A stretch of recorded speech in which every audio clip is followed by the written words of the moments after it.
por respeito à ministra Carmen e às demais mulheres, eu vou pular só uma assinado a carta.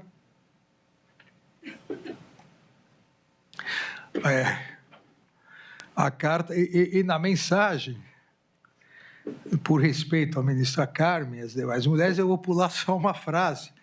Mas na mensagem, eles dizem, na conversa entre Ronald e Cavalieri, eles estão dizendo, aqui está lá a mensagem, não fizerem nada, tal, versão que vai sem querer parar na mão de alguém, um monte de gente falou comigo, bicho, o negócio é esse, daí o maior risco, e aí se referindo não sei a quem, o maior risco é o cabeça de piroca jogar quem assinou no inquérito das fake news, ou seja, sabiam que estavam fazendo coisa ilegal, sabiam que estavam executando um ato criminoso. Isso aqui é ato de execução, não é cogitácio, não são atos preparatórios, aqui é ato de execução, um ato executório de crime. Tanto sabiam que ficaram com medo de assinar, depois retiraram as assinaturas, para que não fossem para o inquérito das fake news. E ainda coloca, se vazar, não será culpa nossa, essas coisas acontecem. Ainda desleais com as próprias pessoas que tinham assinado, ou seja, a deslealdade aqui é vergonhosa. E quem vazou a carta aos comandantes, a carta golpista? O denunciado do Núcleo 5, que é do Núcleo de Desinformação também, que está com prisão preventiva decretada, está foragido do Brasil, atenta contra a democracia do Brasil, sem ter coragem de viver no Brasil, Paulo Renato de Oliveira Figueiredo Filho, e que, na verdade, só tem influência nas Forças Armadas porque é neto do último presidente durante o tempo de golpe militar, o último presidente da República, João Batista Figueiredo. A Procuradoria ainda detalha que o acusado, Bernardo Romão, também enviou mensagem para o réu colaborador Mauro César Barbosa, informando exatamente isso, para assistir o programa Pingo nos Is da emissora Jovem Pan, salientando que algumas pessoas lá seriam expostas junto com a carta. Detalhe ainda que o réu Mauro César Barbosa Cid afirmou que tinha conhecimento, o que corrobora exatamente o alinhamento da atuação da organização criminosa. Veja, que é muito importante isso que descreve a denúncia. Para e passo o alinhamento entre Núcleo 1, representado pelo réu colaborador Mauro César Barbosa Cid, e o Núcleo 3, que hoje estamos analisando. Eu mostro também as mensagens entre Correia Neto e Mauro Cid. A denúncia narra ainda que o denunciado no Núcleo 5, Paulo Renato de Oliveira Figueiredo Filho, durante a transmissão em 28/11, expôs os nomes dos militares, ou seja, expôs, criticando o nome do comandante militar do Nordeste à época, general Richard Fernandes Nunes, que hoje é o chefe do Estado-Maior, o então comandante militar do Sudeste, que hoje é o comandante do Exército, Tomás Miguel Ribeiro Paiva, o então comandante militar do Sul, que já passou para a reserva, general Stumpf, tendo afirmado que os 3 militares eram contrários a uma ação mais contundente nas Forças Armadas. Nós, ministro Flávio, nós chegamos a viver um absurdo tão grande no Brasil, que se normalizou que numa transmissão de um programa de televisão, Pingo nos Is, rádio e televisão, YouTube, na transmissão, se normalizou que um pseudo-jornalista foragido pudesse atacar generais, comandantes de região, dizendo que, e jogando parte da população contra eles, dizendo que eles deveriam ser atacados porque eles eram contrários a uma ação mais contundente das Forças Armadas. Mais contundente no quê? se nós não estávamos em guerra, mais contundente para acabar com o Estado democrático de direito. Não há nenhuma dúvida aqui nessa sequência de fatos.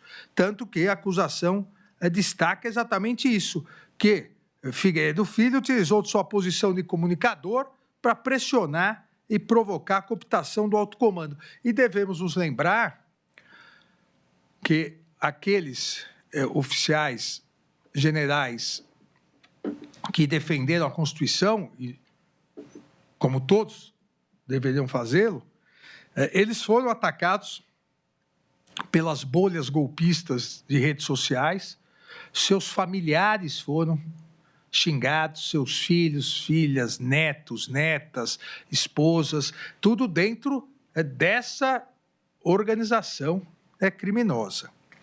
Ainda, Bernardo Romão Correia Neto, além de ter encaminhado para o denunciado Fabrício Moreira de Bastos, também encaminhou no mesmo dia 28 a carta ao comandante do Exército, a carta golpista, ao réu colaborador Mauro César Barbosa Cid. Ainda ressaltou a intenção, onde ressaltou a intenção criminosa ao colaborador que apagou o documento. E aqui é uma outra questão importante, porque com o tempo as pessoas tentam minimizar as atitudes criminosas. E várias vezes ouvimos que uma organização tabajara, porque, olha, deixavam as mensagens. Não. Primeiro que não acreditavam que fosse possível, num país que, lamentavelmente, tem um histórico de golpes militares, que o poder civil, as instituições civis reagiriam.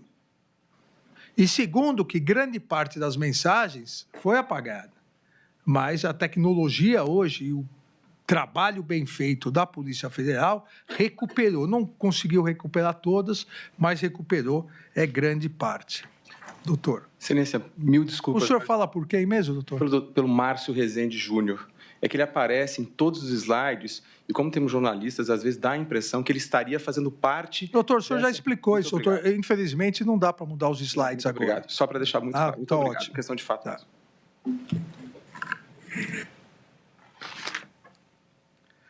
Após o envio da carta, nessas conversas entre Correia Neto e Mauro Cid, Mauro Cid escreve, manda as observações. Correia Neto, após um palavrão, também parece que a característica dos militares golpistas é uma falta de educação aguda, para poder ser promovido, talvez. E dizia, porra, irmão, apaga aí essa parada, não combinamos de apagar? Depois a gente fala por ligação, ou seja, sabiam que estavam fazendo coisa errada, sabiam que estavam executando atos executórios criminosos. Após a reunião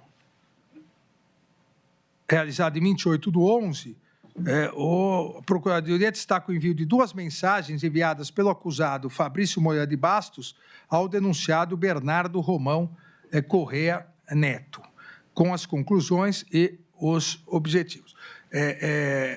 Aqui, doutor, em homenagem à combativa defesa, na verdade, os nomes estão porque o item é de todos, mas realmente, para o voto, deve constar só o nome de quem está falando, né? Não de quem não é mencionado. Então, para a imprensa, nesses casos, o constituído do doutor, ele não está falando realmente, doutor. Então, aqui, 2 mensagens enviadas pelo acusado Fabrício Moreira de Barros ao denunciado Bernardo Romão Correia Neto. Veja, foi dito também na tribuna, né, que Bernardo Romão Correia Neto não teria enviado mensagem, não teria se comunicado, não teria tido conhecimento. Veja, são mensagens, uma enviada a 21h03, outra a 21h52, ideias, força. Falta de coesão dentro da força, de atuação de curtíssimo prazo, alterar isso, realidade, ações concretas no campo informacional. O Exército Brasileiro deverá falar com os presidentes do Poder Legislativo e Judiciário. Aí, na outra, a mesma coisa, ações concretas no campo informacional, criação do gabinete de crise. Veja, nós não estávamos no Brasil, no dia 28/11 de 2022, ministra Carmen, nós não estávamos numa crise institucional. Ministra Carmen estava comigo no Tribunal Superior Eleitoral, nós havíamos terminado as eleições, data marcada para diplomação, normalidade democrática, a resignação pelo resultado das urnas, isso não é crise institucional. Todo aquele e os seus apoiadores, todo aquele que perde, seus apoiadores não gostam de perder, ninguém gosta de perder. Isso não é crise institucional, isso não justifica decreto de golpe, isso não justifica a criação de gabinete de crise. O Exército Brasileiro deverá falar nas mensagens com os presidentes do Poder Legislativo e Judiciário, Estado, final desejado, estabelecimento de laços de confiança entre o presidente e o comandante do Exército. Centro de gravidade, Alexandre de Moraes. Por quê? Porque estava a presidir o Tribunal Superior Eleitoral e já tínhamos marcado a diplomação, como determina a Constituição. Então, não há dúvida aqui que houve toda essa participação, há indícios suficientes de autoria, há indícios razoáveis de autoria, porque, além disso, após a reunião dos integrantes da organização criminosa, a acusação ainda descreve, em 29/11/2022, o coronel Anderson Lima de Moura enviou mensagem para o réu colaborador Mauro César Barbosa Cid para assinatura e núcleo 3. Desde o início, núcleo 1 e núcleo 3, o que demonstra aqui indícios mais do que razoáveis que havia uma organização criminosa. Há também uma postagem de Paulo Figueiredo Filho, que também é denunciado. Como antecipei ontem os Pingos dos Is, a carta dos oficiais militares ativas já circula em grupos de WhatsApp de militares para a coleta de assinatura. Falarei mais hoje na edição, blá, blá, blá, blá, blá, blá. A Procuradoria também traz evidências salientando que Sérgio Ricardo Cavalieri de Medeiros esperava o reconhecimento do réu, salientando que esperava o reconhecimento do réu Jair Messias Bolsonaro, e há aqui outra comunicação de Cavalieri com Mauro Cid, onde fala: espero que o presidente não se esqueça dos que estão indo para o sacrifício. Repito a mensagem enviada pelo denunciado Cavalieri a Mauro Cid. Espero que o presidente não se esqueça dos que estão indo para o sacrifício. O sacrifício seria ir tomar cerveja com os amigos. É muito claro aqui essa relação entre o núcleo 1 e o núcleo 3.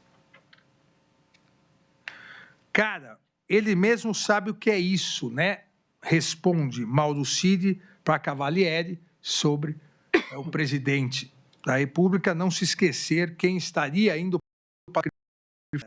Ele mesmo sabe o que é isso. Ele tomou 20 dias de cadeia quando era capitão. Por isso escreveu...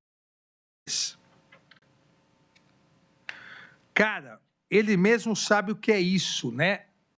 Responde Mauro Cid para Cavalieri sobre o presidente da República não se esquecer quem estaria indo para o sacrifício. Cara, ele mesmo sabe o que é isso. Ele tomou 20 dias de cadeia quando era capitão. Por isso escreveu a carta à Veja.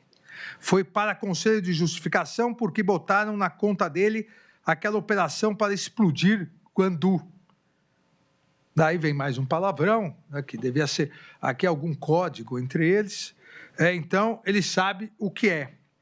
Fala com o Cid também, pois já pode estar com Paulo Figueiredo.